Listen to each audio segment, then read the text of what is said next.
Beste ariketa bat batziko dut, ikusteko honelako ariketak egiteko zer pentsatu behar duzuen edo honelako irudi baten azalera eta perimetro eskatzen badigute zer prozedura jarraitu behar dugun. Orduan, hemen ikusten dugun irudi honen azalera eta perimetroa eskatzen digute, bai? Bale. Perimetrorako hiru alde bat ditut, baina beko aldea faltako litzaidake, bai? Eta azalera kalkulatzeko irudi hau ez denez figura geometriko ezagun bat, hainbat figura geometriko ezagunetan banatu beharko dugu, bai? Bale, guazen apurka-apurka, venga. Orduan, hemen daukagun irudi honetan, azalera kalkulatzeko hainbat irudi geometriko ezagunetan banatuko dut, bai? Orduan, hemen edukiko dugu lehenengo triangelu bat, 13, 12, bi alde hauekin, bai? Eta triangelu honen azalerari dituko diot A bat, bai? Azalera bat. Bale. Honez gain, badaukagu beste triangelu bat sortzea, hemendik zuzen bat igota, bai? Hemen sortzen zaigun triangelu hau, honi deituko diot, azaler honi A, B. Eta amaitzeko, edukiko dut erdian, hirugarren azalera bat, bai, erdiko lauki horretan, bai? Eta horri deituko diot A, azalera 3, bai? Horan, azalera totala izango da, 3 azalera hoien batuketa. Bale. Guazen apurka-apurka, orduan. Lehenengo azalera gorria kalkulatzeko orduan, hiruki zuzen bat daukat, bai? Hemen daukat angelu zuzena, markatu, gorriz, bai. Bale, hemen daukat angelu zuzena, katxilamar, segetik, atresait berdez, bale. Barkatu, bale. Hemen daukadan angelu zuzena, bai, hause, eta hiruki zuzen honetan, ezagutzen ditudan datuak dira, azteko hipotenusa, angelu zuzenaren parean dagoena A, ezagutzen dut kateto bat, adibidez, hause bai, B deituko diot, eta nik kalkulatu nahi dudana da, hirugarren kateto hause, bai? Honi deituko diot C, bai? Eta guk badakigu kateto hori kalkulatzeko, edozein kateto, badakigu Pitagorasen arabera beti dela errokarratua, hipotenusaren karratuaken beste katetoaren karratua. Beraz, datuak ordezkatuz, hipotenusa 13 berbi, ken B katetoa 12 berbi, eta hau eraginda, honek ematen digu, non daukat? Bale, 5 zentimetro. Beraz, zatitxo gorri hori badakigu dela 5 zentimetrokoa. Eta hau edukita, nik kalkulatu dezaket dagoeneko A bat hori.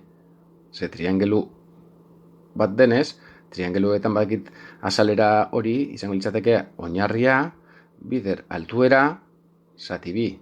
Kasu honetan, oinarria kalkulatu berri dudana C, 5, bider altuera 12, zati bi. Eta hau, eraginda, azelera honek emango liguke 30 zentimetro karratu. 30 zentimetro karratu. Bale, hemen lortu dut nire lehenengo azalera, bai? 30 zentimetro karratukoa. Bale. Bigarren azalera, urdina. Bale, hor ere, beste triangelu zuzen bat daukat, bai? Bale. Triangelu zuzen horretan ere, ezagutzen ditut bi alde, hemen daukadan triangelu zuzen honetan, hemen egongo litzateke angelu zuzena, eta ezagutzen dut hipotenusa, angelu zuzenaren parean dagoen aldea, hipotenusa, ezagutzen dut ere altuera hau bestearen berdina da, bai, B deituko diot, eta kasu honetan ere nik kalkulatuko dut C izango litzatekela zatitxo hau, bai?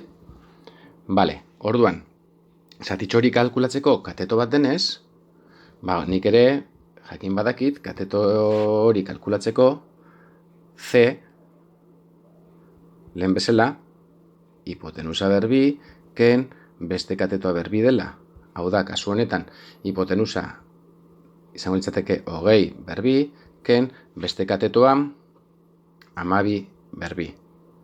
Eta hause eraginda, honek ematen digu 16 zentimetro. Vale? Beraz, badakit, zatitxo hori 16 zentimetro liratekela. Eta ja, honekin kalkulatu dezaket nire bigarren azalera. Azalera bigarren hori izango litzateke, kasu honetan ere triangelu zuzen bat denez, oinarria, bider bera altura, zati bi. Bai? Eta nire oinarria, kasu honetan triangelu hau bueltan banda egongo litzateke. Barkatu.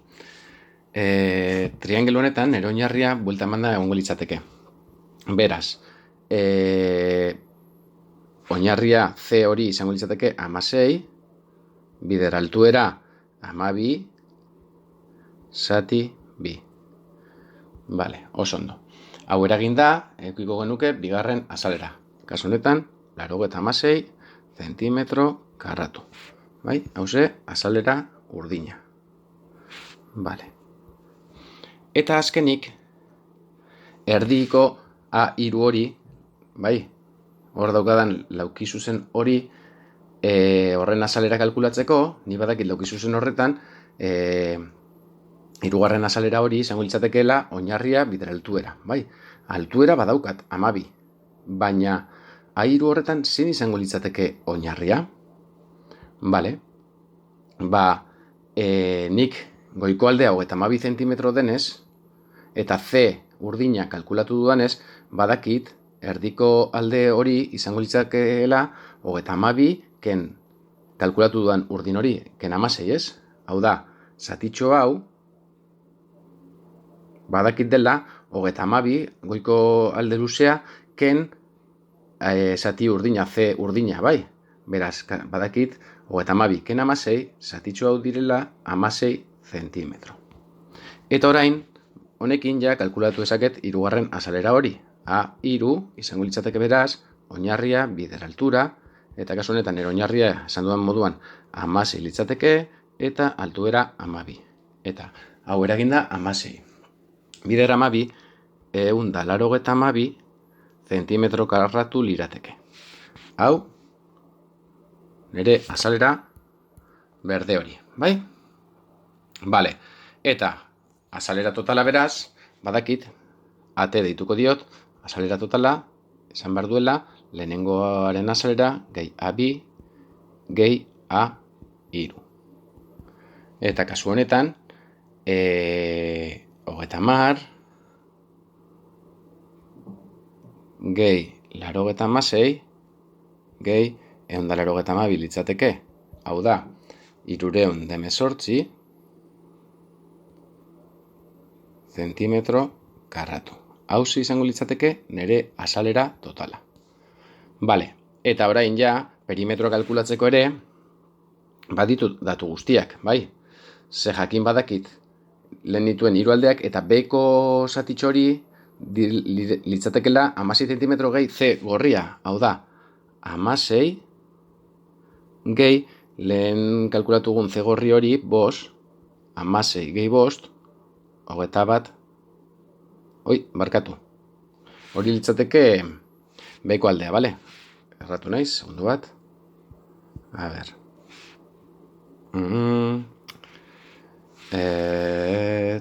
Segundu bat.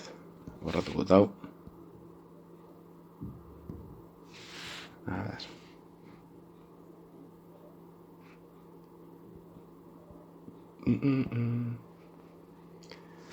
Jolín. Ez dira zutziko? A ber. Bueno. Bat ez egingo dut. Vale. A ber. Barkatu, Hora, perimetro izango litzateke beko alde hori gehi beste ezagun nituen guztiak. Baina ez dakit ze gertatzen zaidan, ez didala usten borratzen. A ber.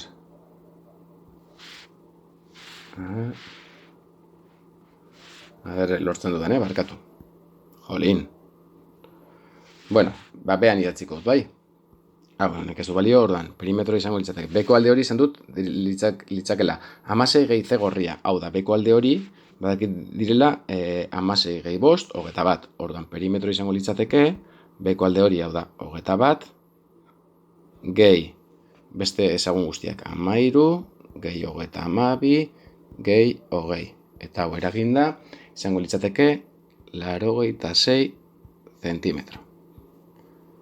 Bueno, hau litzateke honelako ariketak egiteko modua, bai. Figura geometrikoa ezagutze berezia denean, hainbat figura geometriko ezagunetan zatitu beharko dugu eta poliki-poliki azalera bakoitza kalkulatu, azalera totalak kalkulatzeko. Eta perimetrorako ere, alderen bat falta ezaigu, seguramente Pitagoras bitartez, alde zati hori topatzeko aukera izango dugu. Vale? Bueno, hauxe izan da, honelako ariketak ebasteko adibide bat.